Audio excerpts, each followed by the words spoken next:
राधे राधे दोस्तों, आप सभी का बहुत बहुत स्वागत है। आज हम जानेंगे कि राधा रानी और श्याम सुंदर एक गोपी के नयन में किस तरीके से बस गए। तो चलिए शुरू करते हैं आज की कथा। एक बार श्याम सुंदर अपना श्रृंगार कर रहे थे। तभी श्याम सुंदर ने कुछ सोचकर नंदगांव की गोपियों को बुलवाया और कहा कि अभी तुम बरसाना जाओ और ये पता करो कि हमारी प्राण प्यारी ने आज कैसे वस्त्र धारण किए हैं। आज हम भी वैसे ही पोशाक धारण करेंगे। आज तो राधा रानी जैसा ही वस्त्र धारण करके ही निकुंज में जाएंगे और तो हमारे देखकर राधा रानी अचंभित भी हो जाएंगी। जब नंदगांव से गोपियां श्री बरसाना पहुंची तो कुछ मंजरियों श्री राधा रानी का श्रृंगार कर रही थी। कुछ मंजरियां बाहर खड़ी थीं। उन्होंने गोपियों को अंदर जाने नहीं दिया तो गोपियों ने बहुत अनुरोध किया कि सिर्फ एक झलक तो प्यारी जी की निहारने दो, फिर हम यहाँ से चली जाएंगे। मंजरियों ने कहा कि एक शर्त है कि कोई एक गोपी ही अंदर जाएगी।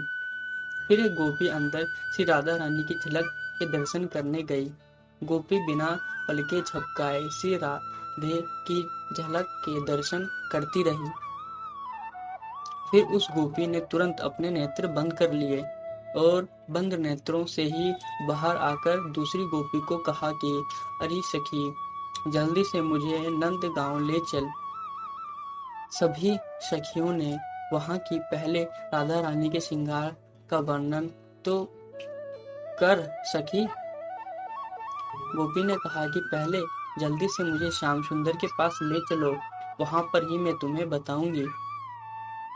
उस गोपी का हाथ पकड़कर सखियां नंद भवन ले गई। जब सखियां नंद गांव पहुंची तो श्याम सुंदर ने पूछा कि कर लिया मेरो श्री राधे रानी के दर्शन, अब जल्दी से मुझे बताओ कि उन्होंने पोशाक कैसी धारण की है, कितनी सुंदर लग रही है मेरी प्यारी।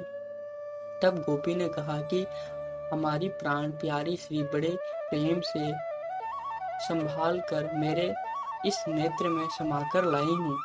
लो, अब मैं नेत्र खोल देती हूँ और आप मेरे नेत्र में झांक कर प्राण प्यारी श्री राधा रानी के दर्शन करें। आहा, कितना अद्भुत भाव है, कितना समर्पित भाव है।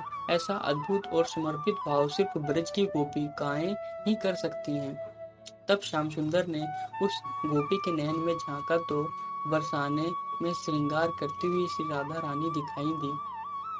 श्याम सुंदर अपनी प्राण प्यारी की झलक पाकर उस गोपी के नेत्र में ही खो गए। अपलक उस गोपी के नेत्रों में ही निहारते रहे, अपना श्रृंगार करना भी भूल गए, एक स्तंभ की तरह जैसे अचेत हो गए हों। एक गोपी ने श्याम सुंदर को पुकारा तो चेतन अवस्था में फिर से जागे। श्याम सुंदर उस गोपी पर बलिहारी जाते हैं और बोले, तू धन्य है गोपी और तेरा प्रेम भी धन्य है। तुम्हारे प्रेम ने तो नंद भवन में बरसाना दिखा दिया। फिर श्याम सुंदर ने श्री राधा रानी जी के श्रृंगार और पोशाक धारण किए। जिस गोपी ने नेत्र में श्री राधा रानी दिखाई थी उस से कहा कि अब तू अपने नेत्रों में मेरी छवि को बंद कर लो। उस गोपी ने श्याम सुंदर को भी अपलक निहारा और थोड़ी देर में अपने आंखों को बंद कर लिया। श्याम सुंदर ने एक और गोपी से कहा कि अब गोपी को निकुंज में ले लो, जहां श्री राधा रानी बैठी हैं वहां पर इनको लेकर जाओ।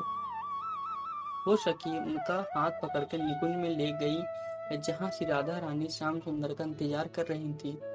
नंदगांव की गोपियों को देखकर उसने पूछा कि श्याम सुंदर कहाँ हैं? जिस गोपी के नेत्र बंद थे उसने कहा कि श्याम सुंदर मेरे नेत्रों में समा गए हैं।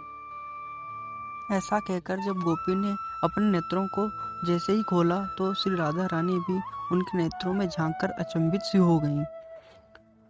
उस गोपी के एक नेत्र में श्रृंगार करती हुई बरसाना में श्री राधे दिखाई दे रही थी और दूसरे नेत्र में श्रृंगार करते हुए नंद भवन में श्याम सुंदर दिखाई दे रहे थे।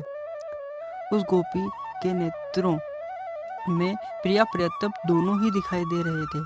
तभी दूर से श्याम सुंदर अपनी बंसी की मधुर धुन बजाते हुए आते दिखाई पड़ते हैं।